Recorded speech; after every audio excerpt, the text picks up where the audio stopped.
with Suvas, Agam.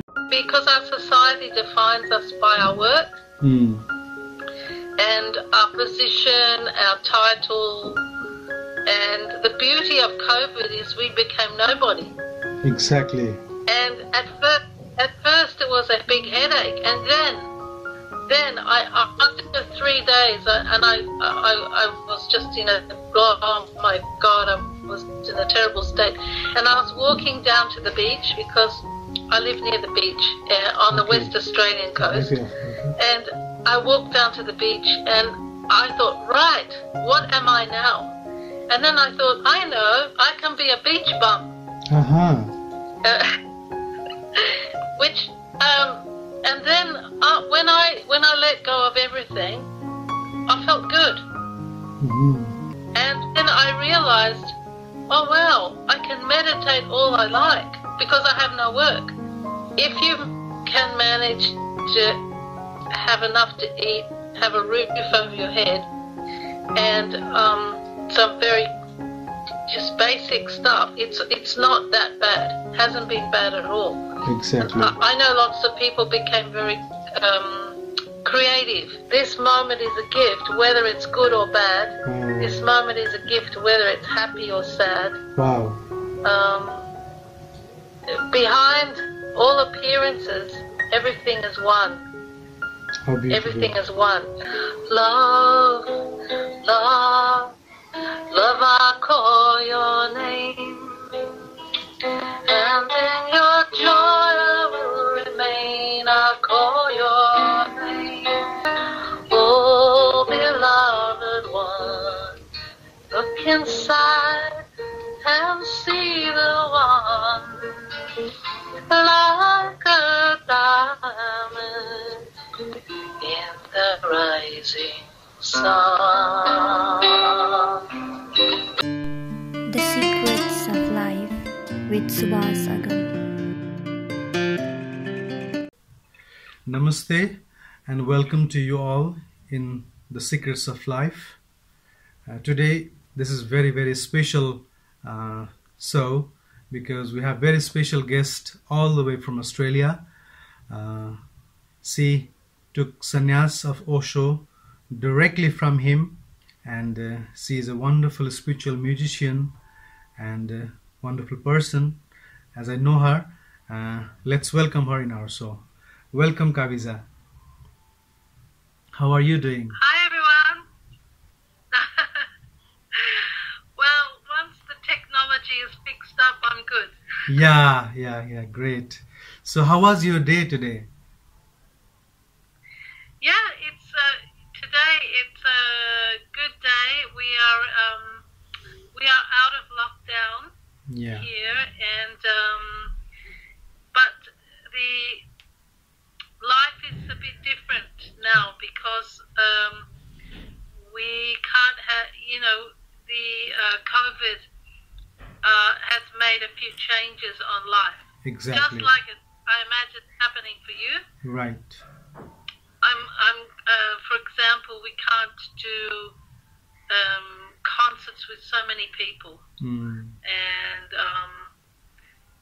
that affects a lot of things. But actually, I'm enjoying it. Really? To tell Great. the truth. Wonderful. Yeah. Yeah. I am, because we have to slow down a bit. Exactly. And somehow some pressure has been lifted off. Of course, there's always pressure to, financial a bit, to be able to pay the rent and pay the food and all that. But on another level, there's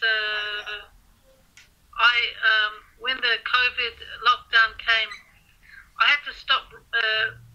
I had to stop still, and at first I was very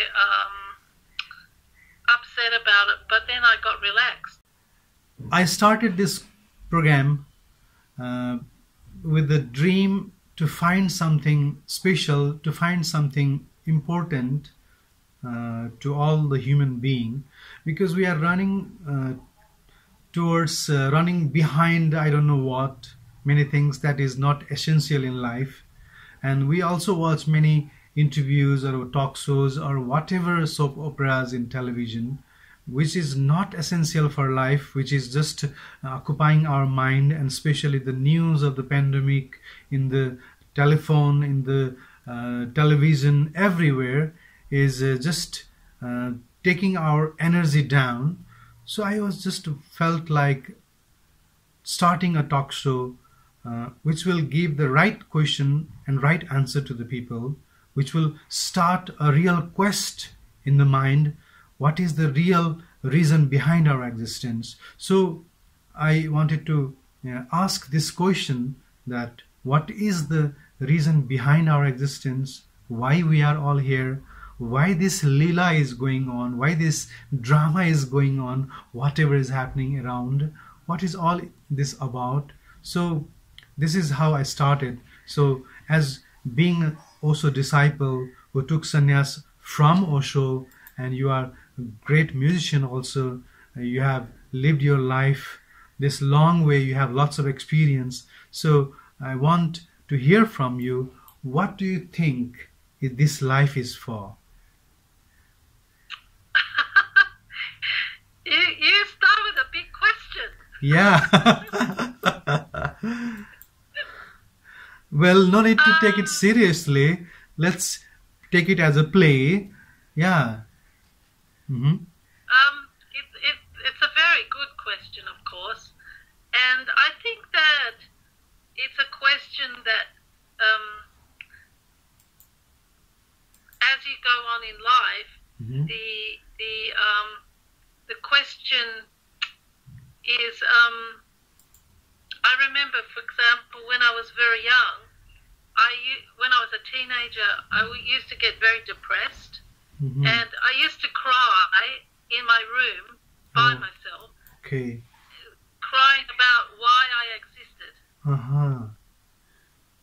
And I used to just, I was really feeling very anxious. I was like, 15, 16 years old. Mm-hmm. Now I'm 60. So I've been through a lot of things, and I think every time you ask this question at different stages of your life, you is a different answer, because you're on a different part of the road. But in a way, the answer's always the same, but it means something different. Because Osho, what I love about Osho, he's very playful, and he encouraged us to reach into our joy and bring out our joy in life. Because, when you're a grown up, you're expected to be very serious. You're expected to you are expected to be an expert, and you're expected to know everything, be very together, be very serious. And what I love about Osho's message is that whatever you're doing, to have a joy, bring joy into it. And I feel that I learned a lot. Just this very short time, I was a very short time in the 80s that I encountered. I can't say I spoke with him, but we encountered each other through the dance, through Exactly. dancing. Yeah, I have seen the video where you were playing and he was doing like this. Yeah. Yeah, and it's, Suvas, he used to drive by after lunch, and we would all line up in the streets. This is in Rajneesh, and every day we would stop after lunch, and we would wait maybe up to an hour, hour and a half for him to come, and then when he came, we'd all go back to we'd all dance and celebrate and then go back to our job, whatever.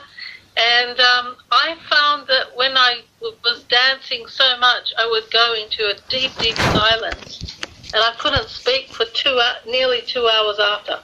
And I feel that this short time, maybe it was like 3 months or not long, in this short time, I got touched with a spark of joy. Okay, that spark of joy. Yeah. And I feel that the spark of joy is always there, and I can access it any time, but I have to remember there's joy inside, even when there's terrible things going on. And, the COVID was hard because I had a lot of work lined up, all of a sudden all gone overnight, and I thought, wow, what am I going to do? I kind of had a mini breakdown. I wouldn't say breakdown, but it was a breakdown in a sense of everything breaking down, and I thought, wow, who am I? Who am I without my work? Yeah? Yes, it's okay. Yeah, I can hear you. I can see you. Yeah. Yes, everything's okay. Yeah, I just had to plug the battery in. Because our society defines us by our work and our position, our title, and the beauty of COVID is we became nobody.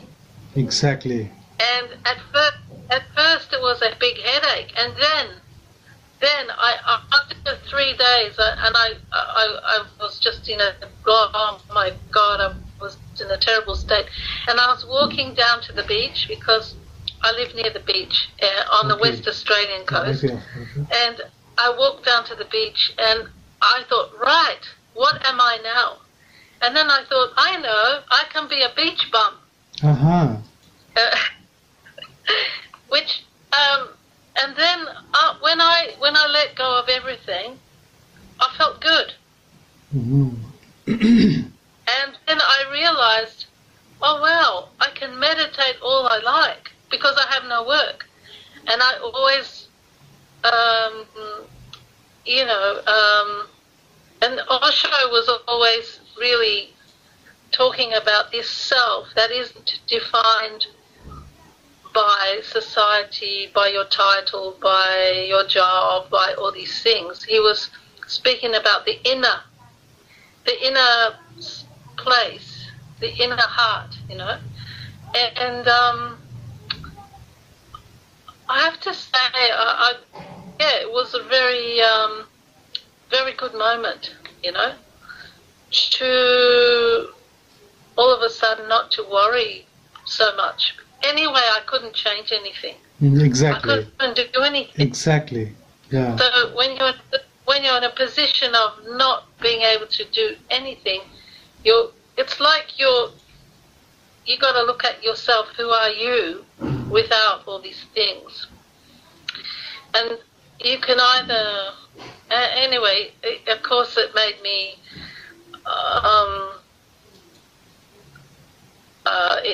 It made me get back into meditation.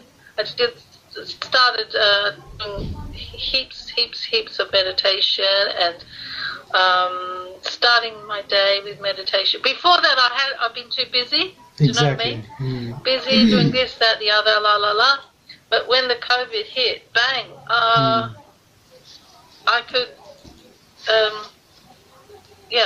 go back. Exactly. Because of this COVID, I can see that many people are thinking now what really life is all about, because life is so uncertain. With a one click, you are gone, and in this existence, you are a very small, little, tiny speck. Yeah, and we always were. Yeah. But we had this kind of, it has been very hard for people, but if you can manage to have enough to eat, have a roof over your head, and some very just basic stuff. It's not that bad. Hasn't been bad at all. Exactly. I know lots of people became very creative. Yeah. They started writing. They started creating music. They started, creativity was a very good tool. So because of this pandemic, people have learned to take life more seriously, isn't it? Yeah, because I think it's been a reboot. I think actually, because it's out of our control. Exactly. But what we can control is how we are with each other. Yes. We can pay attention to we cannot change the situation. We cannot change the situation around. Only the thing that we can change is our thinking, our life, our way of thinking, and that our way of thinking will change the situation, isn't it? Because by just taking it seriously, nothing is going to happen anyway. So why not to learn something out of this, isn't it?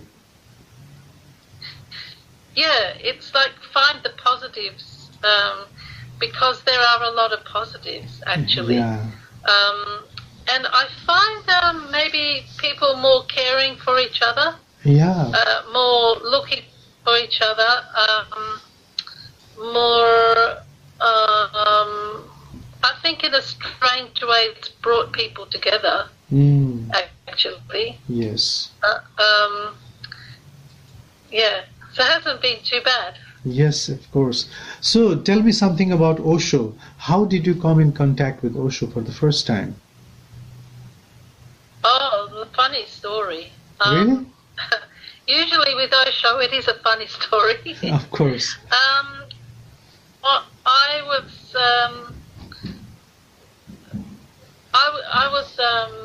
I had friends in the 70s that went to Pune, right? And I even went to Pune. I went and did a 10-day Vipassana with Goenkaji in Dharmagiri. Oh, okay.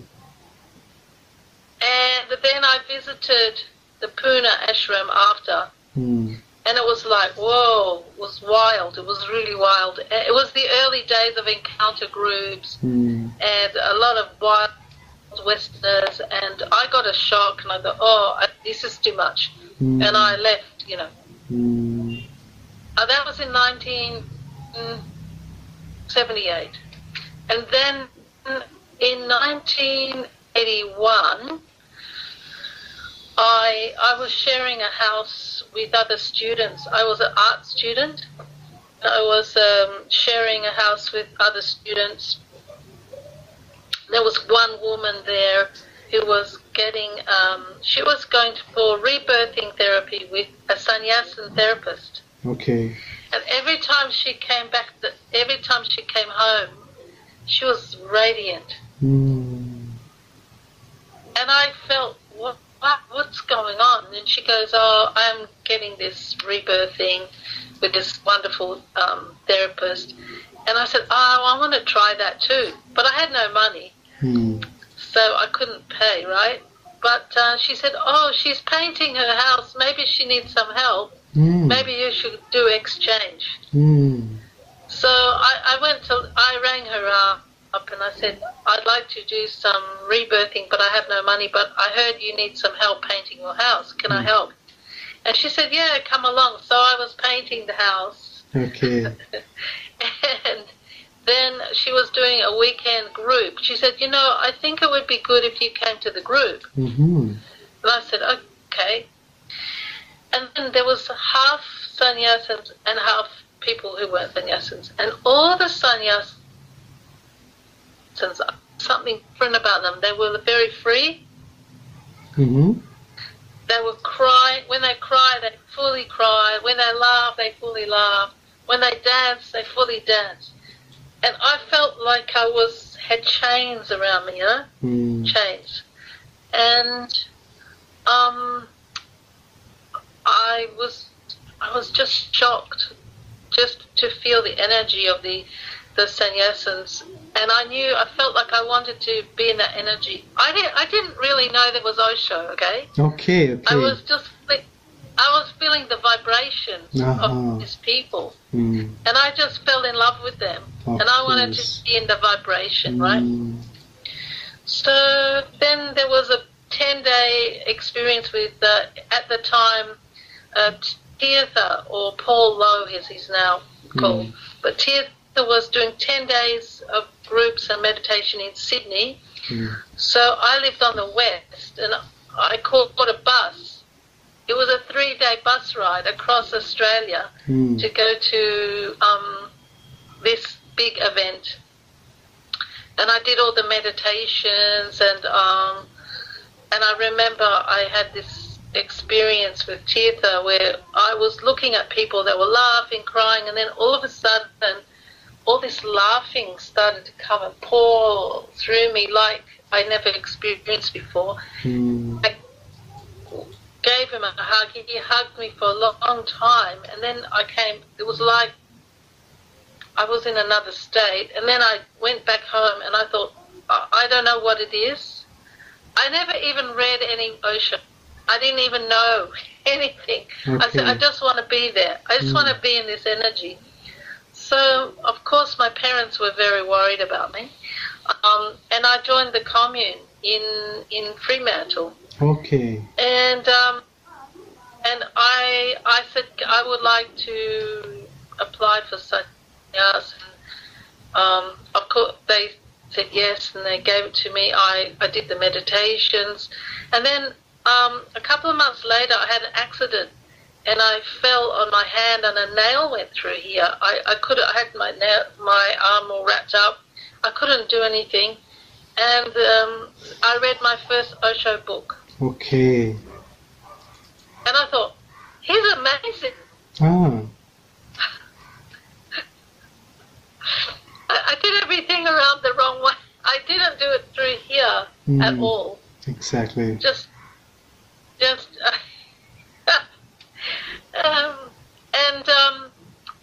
I just felt that I found my tribe of people. You know, that I don't know how more to put it. Yeah. So then you come in touch with Osho, and then life was not same as it was before, isn't it? Yeah, I felt like all the lights went on. Bing, bing, bing, bing, bing. And it was very fun. It was very much fun to live with all the sannyasins. And then we had there was the festivals, early festivals in Rajneesh, and I went, and it was just an amazing feeling. You know, I met many beautiful sannyasins. They were very kind to me. I felt that it was very nice. They were looking after the younger. Exactly. Kavya, what do you think of that Osho created the vast, huge empire of spirituality in the heart of America? It was Rajneeshpuram, the greatest spiritual town, and the whole world was attracted towards that city. And within a few years, it was totally gone. And then also tells that now people should move towards the mystic houses, mystic ashrams.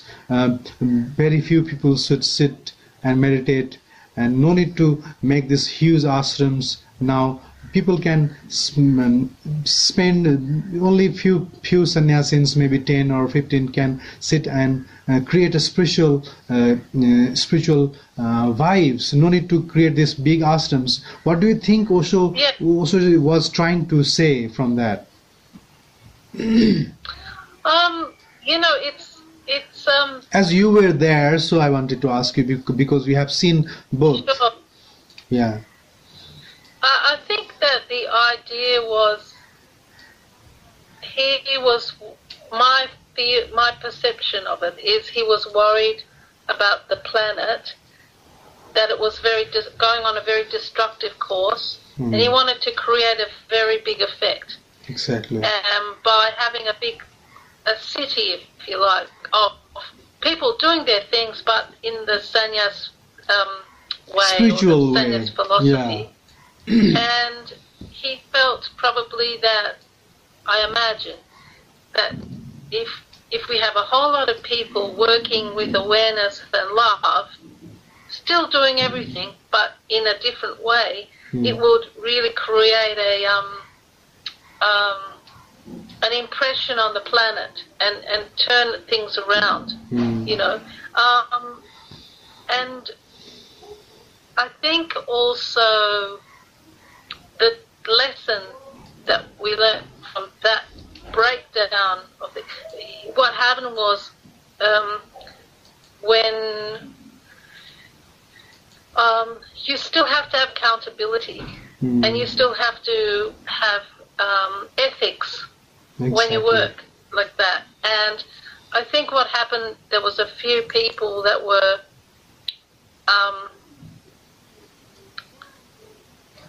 driven by power to do what they did without ethics, and it couldn't hold up.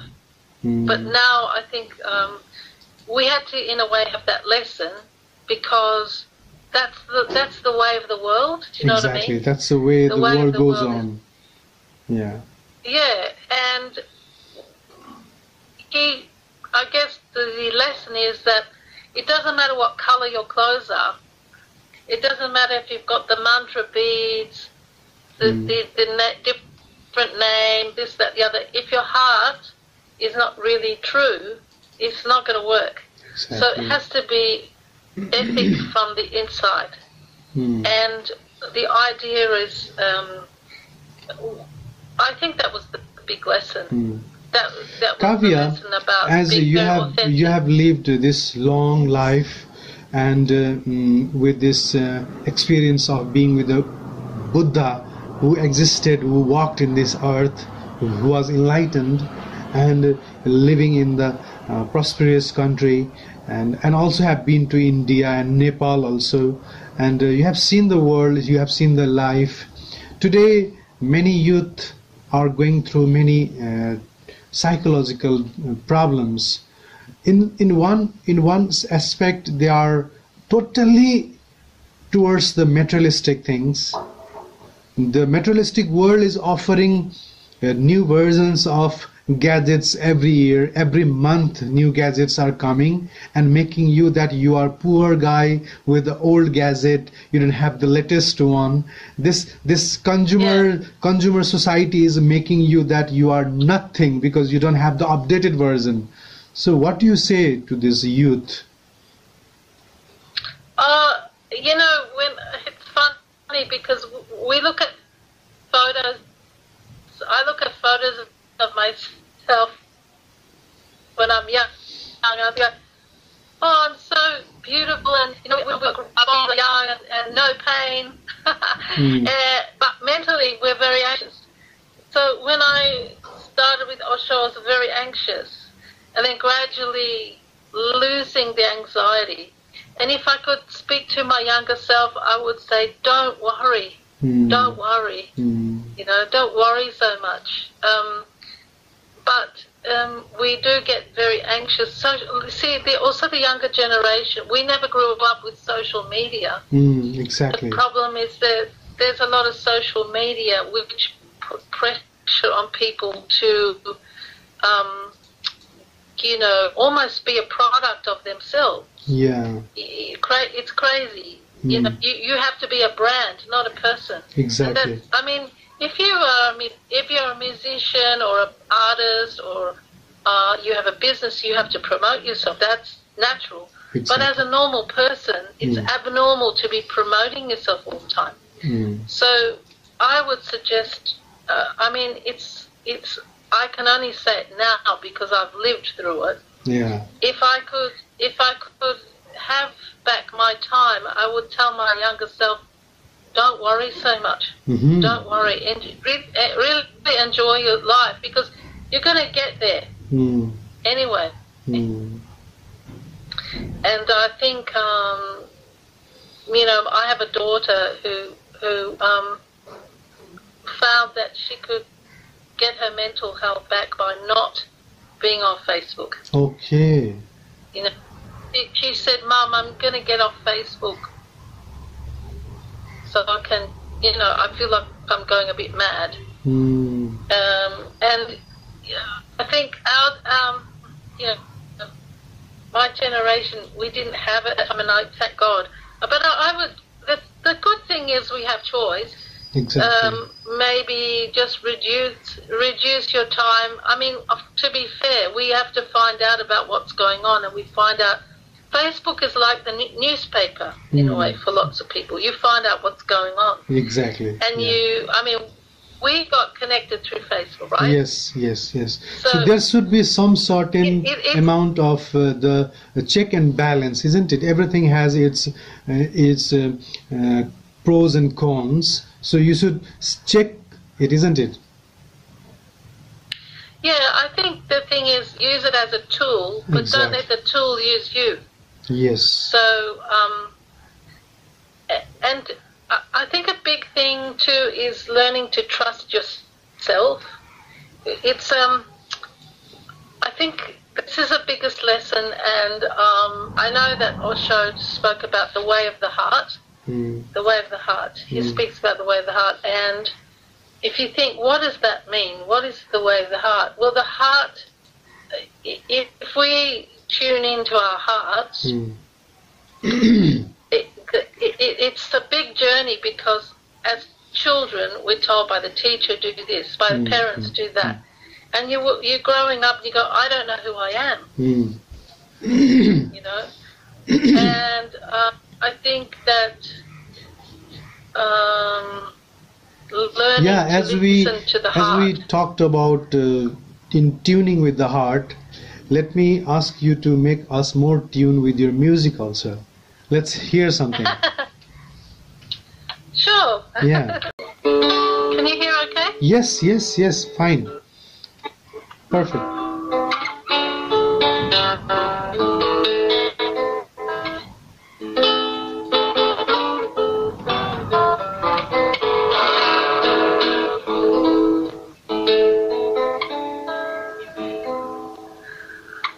This is a song from Empty Sky, and it's called Love, I Call Your Name. Okay. And it goes like this.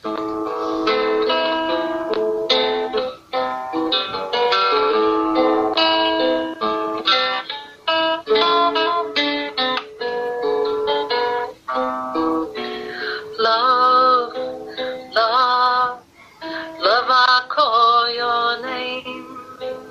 And in your joy I will remain. I call your name. Love, love, love, I call your name. And in your joy I will remain. I call your name. Amore, amore, io chiami il tuo bel nome. La tua gioia resterò, oh bell'amore.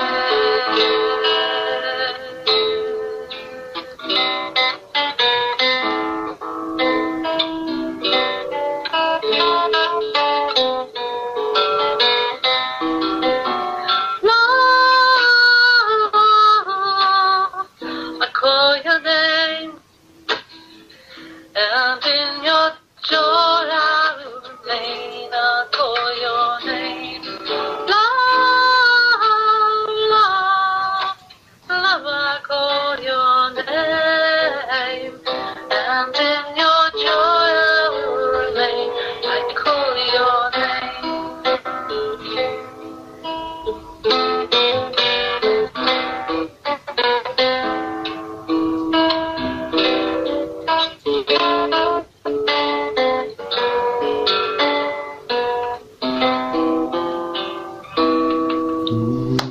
Wonderful. Beautiful. Too simple. Beautiful. It is so nice. Yeah. Thank you. So let's hear something about your musical journey? Okay. Well, I got lots of rejections. Because I think I didn't have a rocky voice. I had a very soft voice. Yeah. And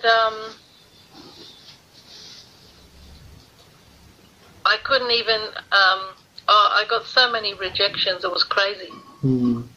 But I knew I wanted to sing. Yeah. And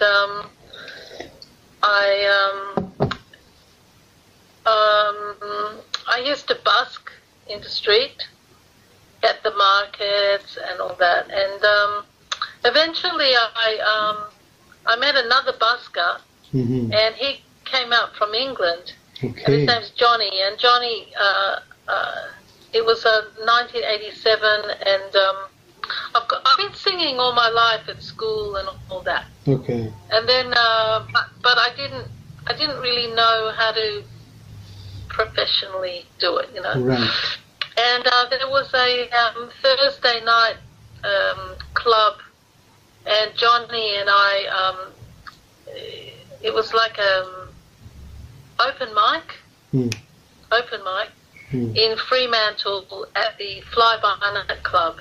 And this was a music club started because there was a very big yacht race in Fremantle called the America's Cup. Oh. And they wanted to create a place for local musicians to play. Yeah, And on I've heard a Thursday lot nights- about this Fremantle. This is really a beautiful hippie zone, isn't it? In Perth. Yeah. Yeah. Definitely it was hippie then. Yeah. Then the America's Cup came and they renovated town and a big race. Mm. And this club opened up, which was for local musicians. Mm. And so we used to turn up every Thursday night and play. And I met Johnny, and we said let's make a duo together. And we started. And then another friend came, and another friend, and we made a band. And we called our band Rich and Famous. Okay. Well, we weren't rich and we weren't famous. Exactly. So we just called it Rich and Famous. Mm. And we started getting invited to festivals, and, you know, it was very organic what happened. Mm. And one thing, you know, it's like an energy field. Mm. It gets bigger and bigger, and I, you know, people, that's really how it started, yeah. And then that band, I left that band and I moved over east to Melbourne, and I just started playing on my own. And I had to learn how to speak to the crowd, because when I was in the band, I was with five guys, and they all talked, and I didn't hardly say anything. And then when I got to Melbourne, I realised I had to speak to the crowd, otherwise I couldn't get a gig. I wouldn't get fed. Okay. I had to learn to talk. Right. And the people that taught me the most about how to be with a crowd were the Aboriginal singers. Oh, yes. People like Archie Roach and Ruby Hunter. When they spoke to the crowd, they were very friendly. It was like you were in their lounge room, and very intimate. And I thought, wow, that's the way how to do it. You know, Exactly. to speak from your own experience and tell the story in a friendly way. You know, everyone's your friend. Like, you don't know them, but you treat them like your friends. And it started like that, and I got more and more invitations. And then, but I do a lot of community work too. I've been working a lot with Today in the morning when we were talking, the clothes that you were wearing was kind of Aboriginal, and the earrings that you have is also from the feather of a bird, isn't it? So I can see that. Kookaburra feathers. Okay, yeah. You know the kookaburra? No, I don't It's a know. laughing. It's a special bird here. It's very magical. Okay. Because they laugh. Oh, really? They go cuckoo, cuckoo, cuckoo. That Okay. laughing bird. Uh-huh. Seriously, I'll send you some kookaburra laughing, and Okay. you could see it's a laughing bird. Uh-huh. Okay. So yeah, So I I'd can like see to- that there is some sort of impression of this indigenous Aboriginal culture in you, isn't it? And even in your music. yeah, a little bit. I mean, see, my father's from Italy, Yeah. and my mother grew up in Burma. Actually, she went to school in Darjeeling. Uh-huh. Okay. So, and she's got Irish, Scottish, as well as Burmese. Uh-huh. And so, and my parents met in England. Okay. I was born in England, then came out here. So I think I'm one of those people that's used to. You are like a gypsy. Yeah, that's right. Yeah. And also I feel very, very close. I feel a real heart connection with the Aboriginal people, Exactly. and they have a very sacred attitude to the land. Yes. And That's what I love. That's what I love about this Aboriginal. Whether they are Red Indians from America, either even there are some indigenous in Nepal, also in India, also, and they have this special Yeah. connection with the land, with the Pachamama, as they say in America, Yeah. and this Mother Yeah. Earth. It's just lovely. And they are the only one who Yeah. are connected with the ground, really grounded, really connected with the earth. Yeah, and the earth is for them. The earth is like their body. Yes. So if mining happens, it's happening to their body. Oh yeah. They get physically distressed because it's like happening exactly to them. Yeah. So they have you say a hill or a place here or there, and they'll say, "Oh, that's my grandfather. That hill is my grandfather." How sweet. How lovely. Yeah, it's very Yeah. it's very powerful. Yeah, I Very remember powerful, this shaman from America. Her name was Kaisa Kraut, little grandmother. She also speaks in this way, and she was carrying this crystal with her, and she put this crystal in many parts of the earth. She's told that because of this mining, earth is really suffering. She can't really breathe. So when they did this crystal putting in the ground again in many parts of the earth, she said that she felt in the vision that earth was again feeling good. The energy was again revibrating. It was amazing what she said. Yeah, then it is really true. Yeah, and I think also because we've been brought up to be separated from a lot of things, that has made us feel anxious about being on the planet. But now I think it's the time to get a relationship. Can be, with. It's a really interesting thing. You can get a relationship with your body by thanking, Thich Nhat Hanh, Thich Nhat Hanh. Yeah, Thich Nhat Hanh, yes. Yeah, the Burmese, Yeah, he has a Vietnamese monk. Yeah, like I read a beautiful thing that he said.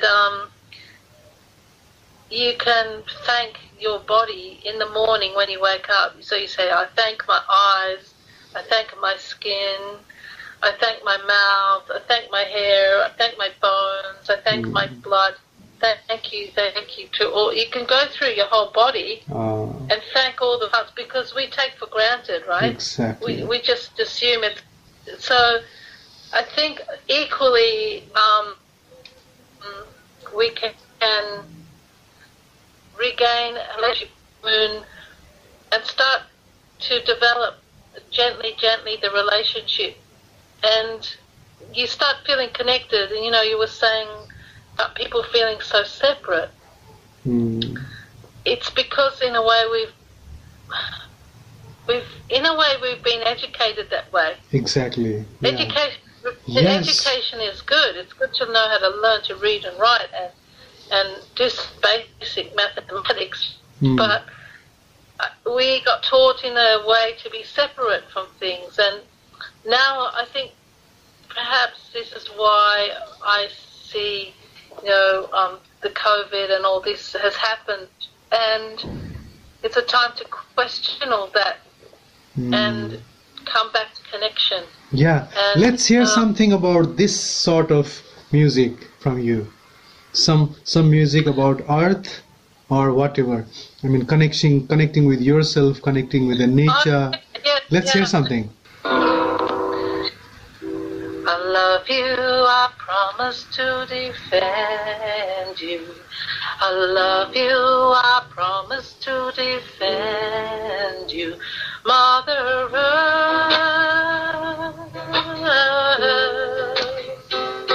sacred Earth,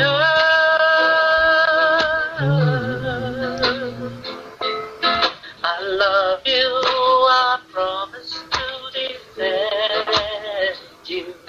I love you, I promise to defend you. Mother Earth,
sacred Earth,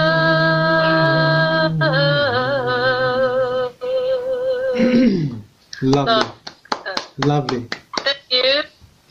Thank you. It's just simple chants.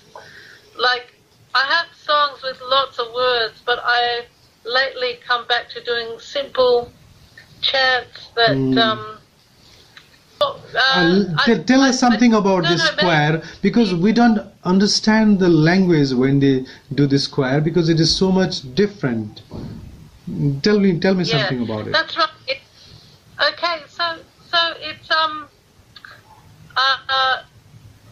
because in your tradition you have maybe the closest people who are doing choir that you would know would be the Qawwali singers. Oh, yeah. The Sufis. Right. Because they sing in groups. Yes, they do. They yes, sing they in do. groups together. Mm-hmm. So it's a little bit like that, except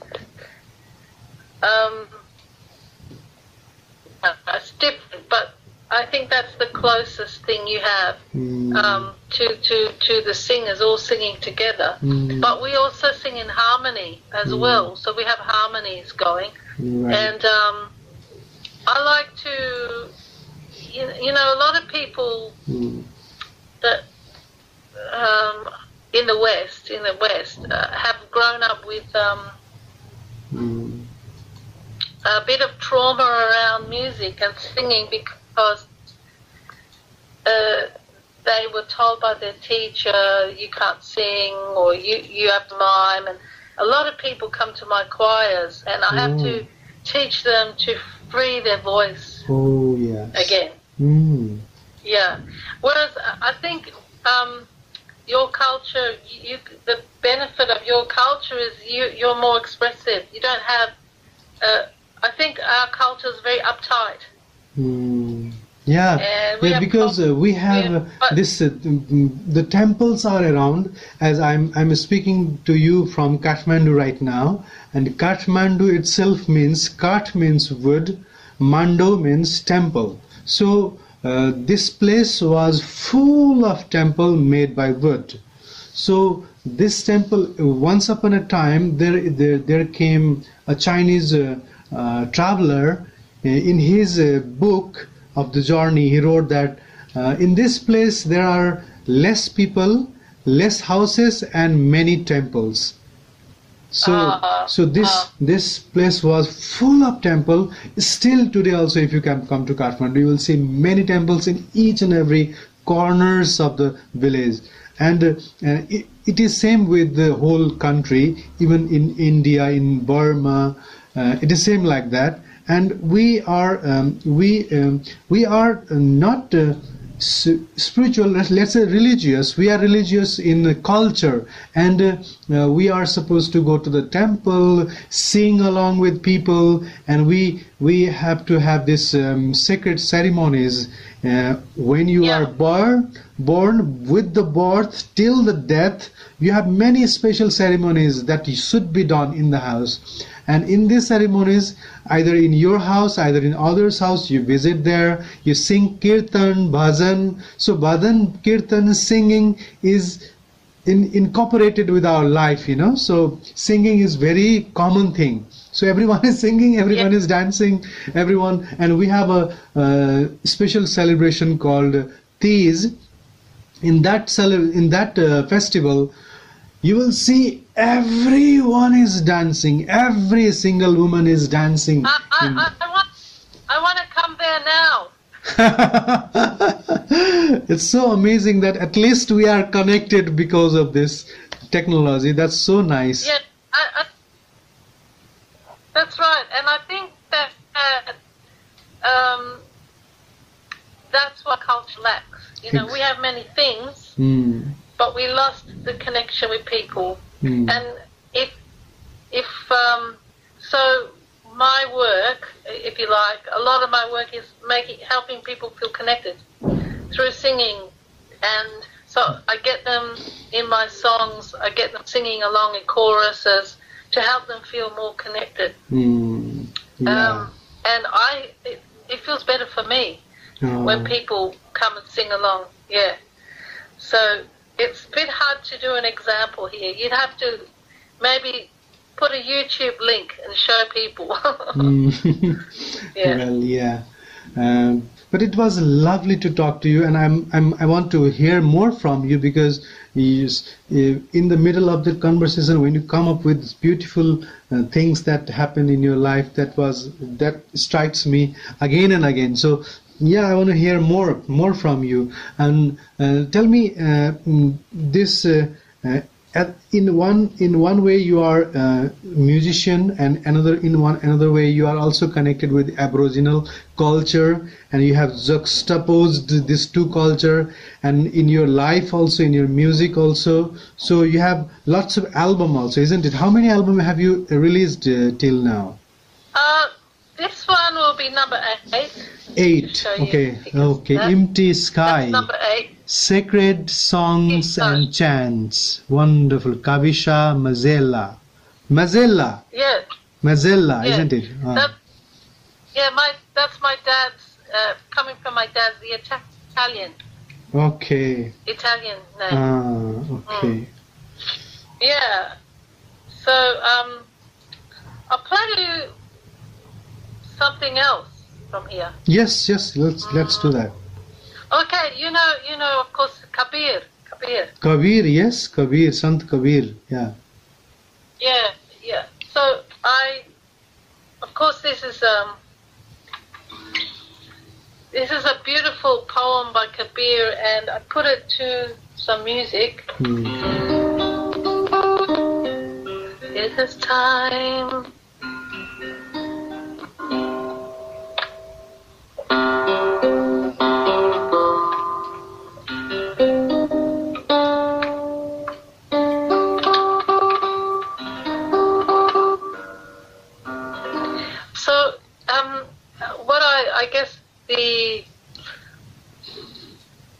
amazing thing about being with Osho is that he always spoke about different mystics. Many masters, and mystics. He was like Yeah. I really appreciate that. Yes. And very much because we didn't get that in our education. Yes, we. You Yeah, know, right. And he spoke about Kabir and how Kabir was a weaver and he lived on the banks of the Ganges, and he was Muslim and but he felt that he wanted to learn more. And there was a yogi across the river, and he knew if he told him he was a Muslim, he wouldn't accept him. And so he snuck across the river, and he fell asleep. Where the yogi was, the master with his disciples was sleeping, he also slept there. And in the morning, the master was going to the toilet and stepped on his hand by accident. And he said, "Oh God." No. And then, "Oh Ram." He said, "Ram." And Kabir said, That's my mantra. You have said the name of Ram. Now you have initiated me." Exactly, you have initiated. And yeah, a beautiful story. And so I love the Kabir poems. So this one is the love swing. It is time to put up a love swing. Tie your body, tie your mind, and you will fall into the arms of the secret one you love. There is a secret one who lives inside of us. The planets, the stars, the universe flow through his hands like beads. Oh, beloved one, look inside and see the one like a diamond in the rising sun. Oh, wonderful. Okay, let's So see. here we go. Here.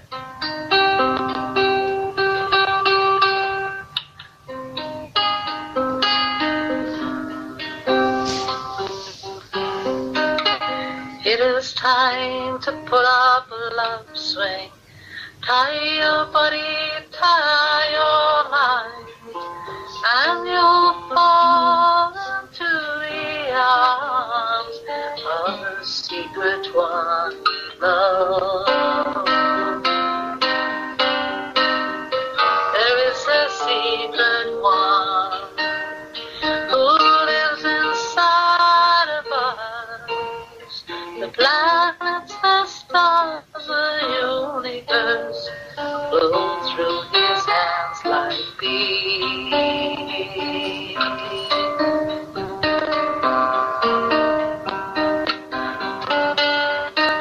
Oh, beloved one, look inside and see the one like a diamond in the rising sun.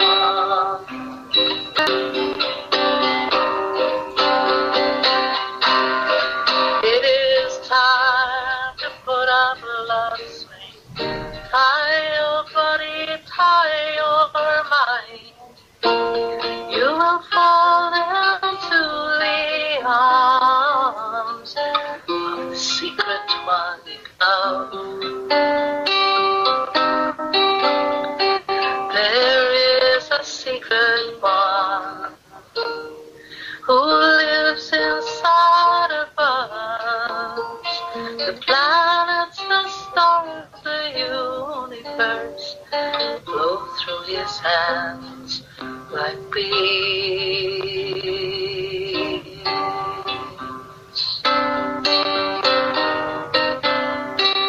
Oh, beloved one, look inside and see the one like a diamond in the rising sun.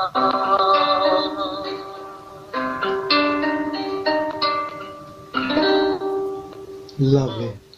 Lovely. Thank you.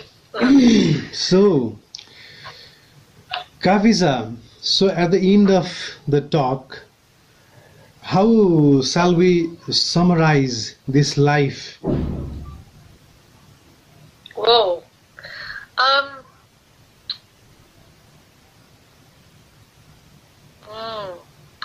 I just keep coming back to, well, I think forgiveness is an important thing. Mm-hmm. I think many wounds happen, right? And in your life, and it happens usually because people are ignorant around you, and they hurt you with their anger and all that. And I think that if we can learn to forgive, really forgive, and let go, forget, that's very hard. I'm not saying it's easy, but I think it's a good practice, because if we forgive, we can really be in the moment. If we can't forgive, we're living in the past. So we have to, I feel that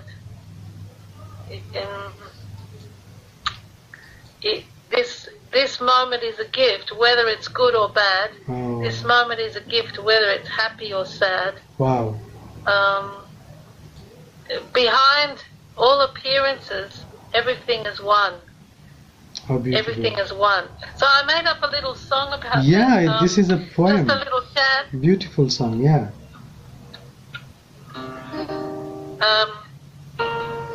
Behind every moment is a gift, happy or sad. Every moment is a gift, good or bad. Behind all appearances, everything is one. Behind all appearances, everything is one, is one.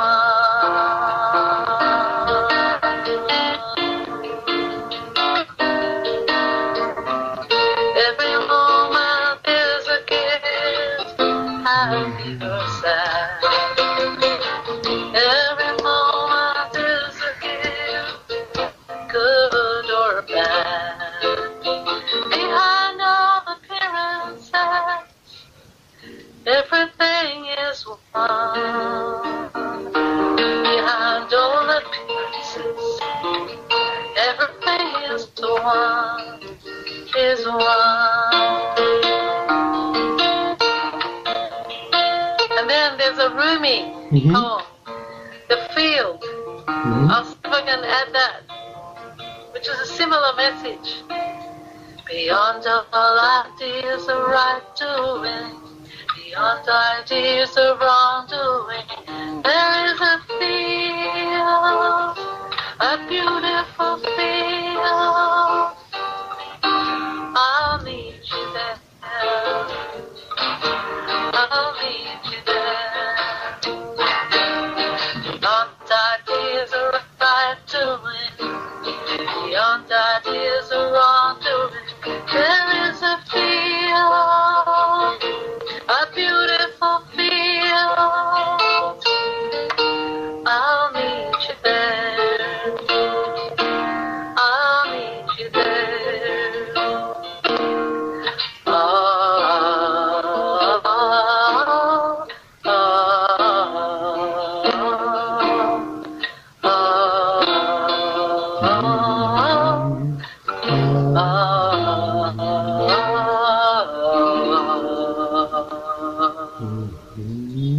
Wow. Thank you. Yeah, Lovely. I think that's really, Buddha also said, not too much attraction, not too much aversion. Same message. Rumi, the Sufi poet, he says, beyond ideas of right doing, beyond ideas of wrongdoing, there's a field. I'll meet you there. And I think when we live in our heart, when we come from the heart, we get an ethical compass. We know what to do, what's the right thing to do. And then we don't have to worry so much, because you don't worry, oh, am I doing the right thing? I'm doing the wrong thing. Because then you get in your head. But following the heart. So I guess that's what I would say. Yeah. Follow your heart. Yes. And sometimes your parents won't agree with you. Sometimes society won't agree with you.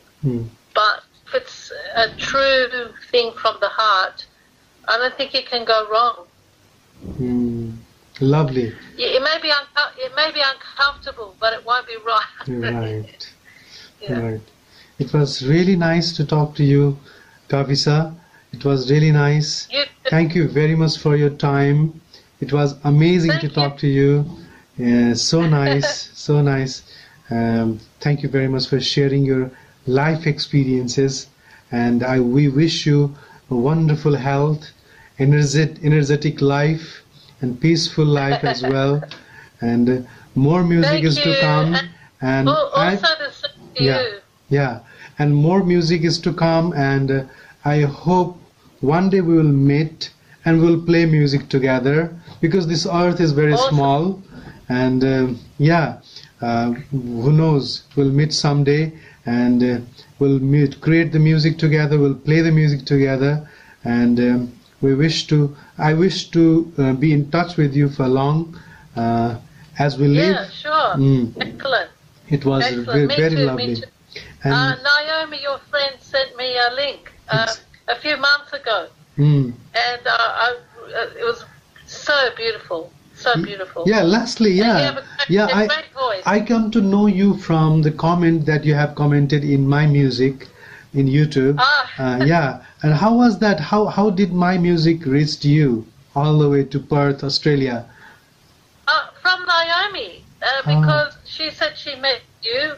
I'm not sure did you meet in Australia or? No, probably she have seen me in Tapovan when I was performing the music, and then maybe at that time I don't remember. Yeah, and she, I think it was in the beginning of the lockdown. You were doing some concerts, and she sent me a link and she sent me a ticket. She said, "Buy tickets here."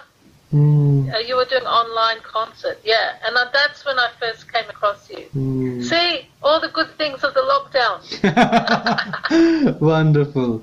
Okay, it was amazing, and now I want to see where you live. How is the place? I want to see around, so that my audience, my viewers also will see.